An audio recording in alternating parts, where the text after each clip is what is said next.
यार अब बंद कर दो यार, ये शोर बंद कर, थोड़ा मुझे 2 मिनट ही बात करनी है।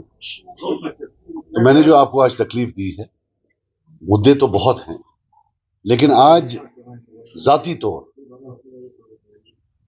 ना कि ये कि मैं एक पॉलिटिशियन हूं, जाती तौर मैंने आज एक खत देखा जो महबूबा जी ने होम मिनिस्टर को लिखा है रिगार्डिंग मोहम्मद यासीन मलिक साहब।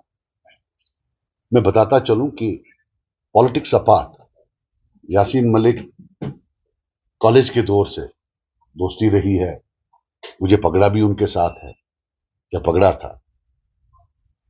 तो हमने एक चीज तय कर ली है कि ये दोनों खानदान जब जब ह्यूमन राइट्स की बात करेंगे, वायलेशंस की, जब जब ये बात करेंगे रहम की, हमारा हक बनता है कि जम्मू कश्मीर के लोगों को यह हक है कि इन्होंने अपने टाइम में क्या किया है वो याद दिलाएं।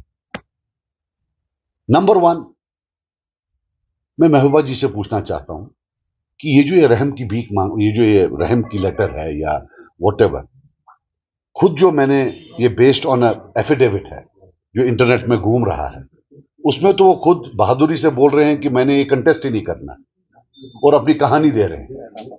ये किसके कहने पर आज जो है ये चिट्ठी लिख रहे हैं? इन्होंने पूछा है उससे। और सबसे बड़ी बात, मान लीजिए कि भारत सरकार इनको इस केस में बरी कर देती है, बोलती है कि छोड़ दो, लेकिन इनके खिलाफ बाकी केस भी हैं। इसी महबूबा जी की फैमिली में एक फर्द ने एक केस में आइडेंटिफाई किया यासीन मलिक साहब को, तो फिर उसमें सजा हो जाएगी। अगर इनको इतनी मोहब्बत थी, इतना रहम था, तो तब वो उस केस में आइडेंटिफाई ना करते।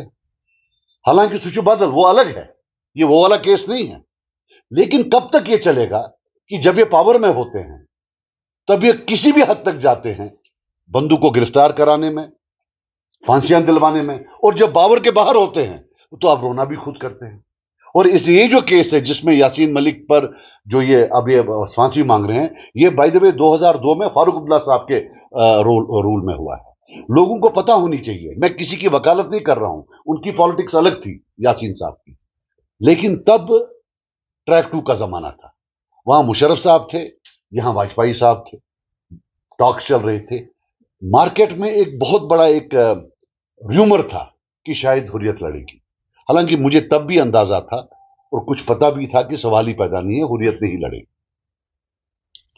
तब मेरे फादर भी जिंदा थे, तो मुझे पूरा यकीन था कि नहीं लड़ेगी, लेकिन मार्केट में एक बात थी।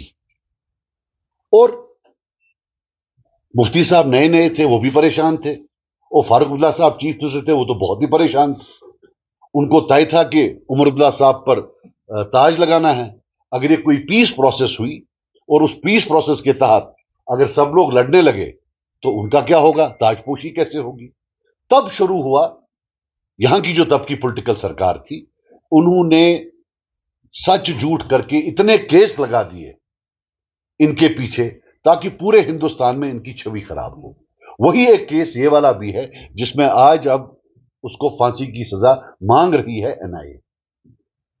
अब मजे की बात देखिए, मजे की क्या, अफसोस इस बात की, ये जो फारूक अब्दुल्ला साहब हैं, मैंने खुद अपनी आंखों से 2019 में इनका एक वीडियो देखा जब पार्लियामेंट इलेक्शन था कि जनाब यासीन साहब, आप और हमारा रास्ता सेम है, आप चलिए, हम आपके साथ हैं। इलेक्शन लड़ना था ना। और आज जो सजा है वो इनके टाइम की है, और वो केस क्या था सबको पता है, वो कैसे केस बनाया गया। तो मैं महबूबा जी को भी बोलना चाहता हूं कि ड्रामा बंद करिए। मैं दोनों खानदानों को बोलना चाहता हूं कि आप पहले आइए और एक एक गुनाह का माफी जो है पहले लोगों से मांगिए, तब जाकर आप साफ अपाक होंगी कि आप किसी की वकालत करेंगे। जब तक आपके हाथों पर, आपके दामन में झूठे केस और खून के धब्बे हैं, आपको कोई हक नहीं बनता है किसी की कुर्बानी के साथ जो है इस किस्म का जो है बिहेवियर करना। This can not be done.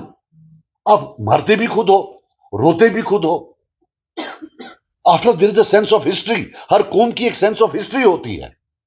Clear cut होता है कि ये मरने वाले थे, ये मरने वाले थे, ये कब्र में जाने वाले थे, ये जेल में जाने वाले थे। यहां ये मल्टीपल रोल, ऑलराउंडर्स, बॉलिंग भी मैं करूंगा, बैटिंग भी मैं करूंगा, स्पिन बॉलिंग भी मैं करूंगा। जब आइडेंटिफाई करना था तो तब सामने दिल्ली को खुश करने के लिए देखिए हमने आइडेंटिफाई किया, अब आज चिट्ठी भी लिखने में सामने। और मुझे किसी चीज का नहीं है, जो मैं यासीन को जानता हूं, मुझे नहीं लगता है उसको कोई खुशी होगी कि ये मोहतरमा जो है ना उनकी तरफ से लिखे। हां, अगर उनने उनको वकालतनामा दिया है कि आप मेरी बात करो तो ये बताएं, वरना हिस्ट्री में why does she want to be one कि जनाब उसने वो तो खुद बोल रहा है दे दो, उसका अपना एक जो है पॉलिटिकल इसमें होगा। लेकिन बार बार मैं याद दिलाना चाहता हूं, उसने केस किया, इस केस से अगर वो बचे तो ये जहां इसने आइडेंटिफाई किया है वहां बेचारा फंस जाएगा। कोई केस भी तो कम नहीं किए हैं। अभी कुछ दिनों पहले महबूबा जी ने बरकती साहब की बात की। अब मुझे माफ करना, मैं हाथ जोड़कर माफी मांग रहा हूं। आप भी अब जाते हैं, हमसे तो आप बहुत सवाल पूछते थे इलेक्शन में, आप वो हैं, आप ये हैं। जरा उनसे पूछिए बरकती साहब बंद कब हुए? 2016 में 64 FIR, I have checked it, 64 FIR, 64 FIR लगाए हैं, और आज वही बयान भी दे रहे हैं। इसे मजाक बनता है हर उस इंसान का जो जेल में है, मजाक बनता है हर उस इंसान का जिसको सजा दी गई है।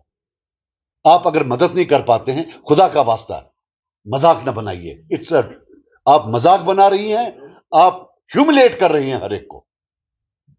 अरे आपने उनको फोकस में लाया, आपने 64 एफआईआर किए, उन एफआईआर के बेसिस पर इस वक्त वो भी बंद है, उनकी वाइफ भी बंद है, घर में छोटे नाबालिग बच्चे हैं, और अब आपको याद आ रही है, अब आप बयान दे रहे हैं।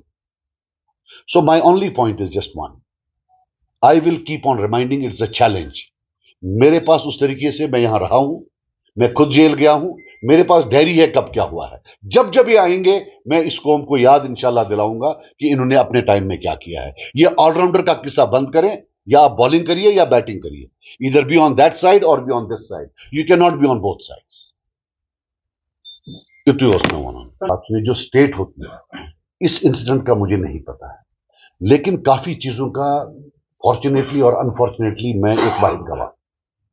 मेरे दोस्त थे वो, मैं दिल्ली भी उनको मिलने जाता था, तो इनफैक्ट वो तो हर हुकूमत से मिले, वो तो हर प्राइम मिनिस्टर से ओपनली मिले हैं, चोरी चोरी नहीं मिले हैं, as a part of dialogue मिले। और ये भी एक हकीकत है कि जब उन्होंने वायलेंस को ना बोला तब ये आसान बात नहीं। मुझे याद है वो नगीन में बैठे थे, ऐसे शीशे पर इधर से गोली आई, उनके बाल भी जले, अल्लाह ताला ने बचाना था, बच गए। उनमें भी बहुत रिस्क थी। स्टेट की जो मेमोरी है वो बहुत होनी चाहिए, लेकिन यहां काफी लोग हैं जिन्होंने उनके साथ डील की, वो जिंदा हैं। कोई गलत डील नहीं, जैसे महबूबा जी शो कर रही है डील, वैसे भी ही बिलीव्ड, उसका अपना था, वो कुछ और बोल रहा था कि डायलॉग करो, राइट। और अब स्टेट को शायद भूल गया है। तो बाकी जिस का आप बोल रहे हो उसका मुझे नहीं पता है, लेकिन काफी चीजें जो उन्होंने लिखी है उसका तो मैं एक गवाह भी, क्योंकि मैं अक्सर उनसे मिलने जाता था। दिल्ली में तो सिर्फ मैं ही जाता था, तो 1 साल 2 साल जब वो वहां बंद थे। उसके बाद भी मेरे दोस्त भी थे, कॉलेज टाइम से मैं उनको जानता हूं, तो इसलिए मुझे काफी पता है। तो what ever he saying, state का भी एक चीज है कि उन्होंने प्रॉमिस एक चीज की और ये की। अब यह है कि जैसे अगर आप देखेंगे, यासीन का एक स्टाइल है, और आई थिंक उसने फॉर ग्रांटेड लिया है, वो कोई इसलिए नहीं लिख रहा है कि उसको कोई जो है कोई जिंदगी की भीख मांगनी है। वो तो उस एफिडेविट में साफ लिख रहा है कि अगर आपको फांसी देनी है तो दो।